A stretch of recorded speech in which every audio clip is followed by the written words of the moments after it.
మీ సాక్షి పేపర్లో ఇష్టం వచ్చినట్టుగా రాసుకుంటారా? ఈ రోజు నీ సొంత కుటుంబ సభ్యులే ఈ లిక్కర్ స్కామ్ లో ఇరుక్కున్నారు. దాని గురించి మాట్లాడటానికి కూడా ముందుకు రాని మీరు మా ప్రభుత్వం నకిలీ మద్యాన్ని పట్టుకొని పోలీస్ రైడ్లు చేయించి ఎవరైతే ఉన్నారో మా పార్టీలో ఒకళ్ళిద్దరు ఉన్నారో వాళ్ళు వైసీపీ నుంచి వచ్చిన మనుషులు ఎలక్షన్ ముందు 6 నెలల ముందు తలదాచుకోవడానికి మా పార్టీలోకి వచ్చి వాళ్ళు మీ హయాంలో కొనసాగిస్తున్నట్టుగానే ఇప్పుడు కూడా కొనసాగిస్తుంటే దాని గురించి యాక్షన్ తీసుకొని సస్పెండ్ చేస్తే ఈరోజు మీరు ఏదో బాగుంకుందామని చెప్పి ట్రై చేస్తూ ఉన్నారు. ఇది కరెక్ట్ పద్ధతి కాదు. ఈ జన్మలో మీరు మళ్ళీ గెలవటం అనేది జరగని పని. మీ వైసీపీ పార్టీ ఆల్రెడీ ప్రజలు బంగాళాఖాతంలో కలిపేశారు.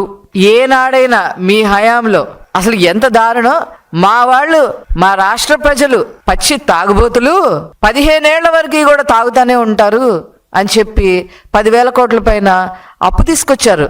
తాగుబోతుల్ని తాకట్టు పెట్టి అప్పు తీసుకొచ్చిన మీరు, డిజిటల్ లేకుండా త్రూ క్యాష్ డబ్బులు వసూలు చేసేసిన మీరు, 1,000 కోట్లు తాడేపల్లికి తరలించేసిన లిక్కర్ ద్వారా తరలించేసిన మీరు ఈరోజు లిక్కర్ స్కామ్ గురించి మాట్లాడతారా? చెప్పండి, సమాధానం చెప్పండి. అసలు ఇప్పుడు మీ హయాంలో జరిగిన లిక్కర్ స్కామ్ గురించి మాట్లాడే ధైర్యం